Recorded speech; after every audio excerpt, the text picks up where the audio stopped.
His book is called Green Medicine, and we are inundated right now in the culture with the notion of green. And Larry, could you sort of give us a short description of how green applies to medicine? Sure. You know, we think of the term green and we think ecology. And when we think of ecology, we're talking about a science that takes into account many other sciences and the interconnections between those sciences. And I think of green medicine as being a form of medicine that looks at the interconnections between events, between things, between specialties, between all of the different aspects of healthcare that are normally rather fragmented and compartmentalized and dissociated one from the other. So the problem is that we have a system of medicine that is rather disconnected, and green medicine is an attempt to put it all together and look at the big picture so that we can understand how it works, how it doesn't work, and how we can improve upon it. So when you're practicing, how do you make it work for you? It starts with the fundamentals. You don't simply take at face value an individual that, for example, has migraines.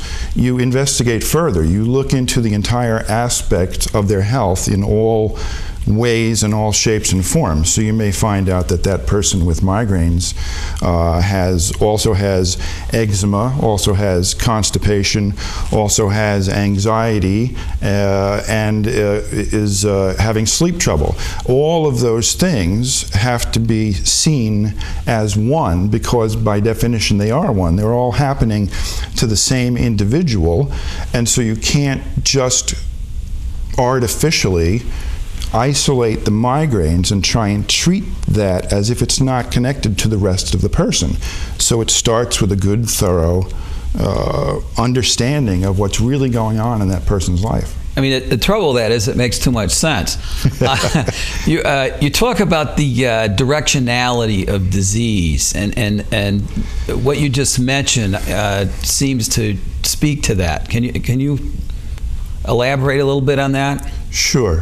If you think about it, like the typical child in our culture, when they are faced with health problems, for example, we have a diaper rash, maybe one of the first things an infant gets, and we put a little bit of cream on it to make it go away, and sometimes it goes away, and sometimes it comes back. So then we put a little more cream on it, and it eventually goes away. And then lo and behold, within days or weeks, the child gets its first ear infection. So then we take it to the doctor, we get an antibiotic, the ear infection clears up, and all seems to be fine until, lo and behold, a couple weeks or a month later, there's another ear infection.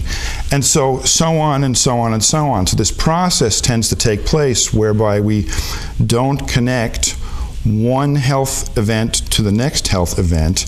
And in fact, what you're witnessing are these children who go from things like diaper rash to ear infections to bronchitis or asthma to attention deficit disorder as the problem snowballs over time because we are not looking at the big picture. When you look at the big picture and you see that the direction of illness is increasing over time, we need to stop and reevaluate what we're doing and find another way to approach this.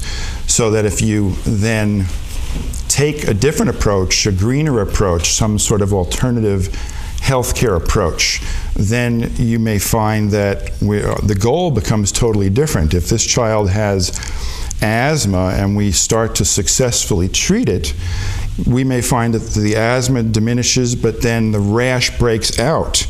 And so we stop and we say, and we look at the big picture and we say, well, would we prefer the asthma or would we prefer the eczema? And we say, obviously, in this case, the eczema is less threatening. We're going to assume that the direction of health is moving in a positive direction rather than a negative direction.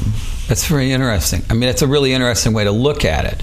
And we've got to divide it up, obviously. I mean, I won't include you in this, but my experience with children and going to the doctor, and it's one thing after another till pretty soon the kid gets a reputation of being sickly, right? Right, absolutely. And then we view that child differently than the kid who doesn't have all these problems. So it seems as if with each discrete medical event, that ear infection, that antibiotic, the ear infection got better. We characterize that as a successful intervention, but in reality, the child tends to become more susceptible to more illnesses, loses his appetite, feels sickly, feels tired, is grouchy, is grumpy, is irritable. But we don't have a medical system that can understand that and take that into account and say we need to find a different way. Is it because the medical system can't do it, or because they won't do it? Well, that's a big question, because I think it's a little bit of both. There's a great deal of resistance to doing things differently, to thinking outside of the box.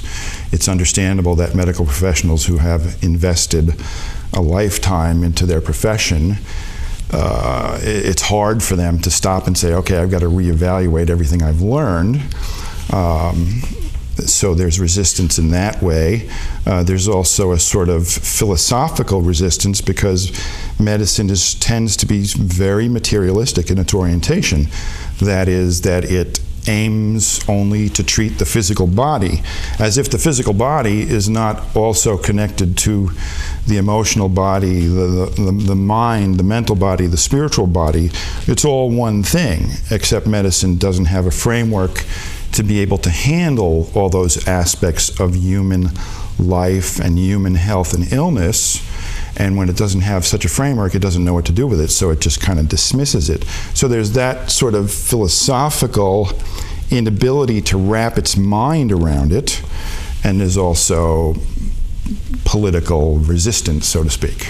Yeah, and you're into this sort of creation of the dichotomies between mind, body, and spirit, but also it gets emanated in the culture as a difference between the Church of God and the Church of Medicine, right?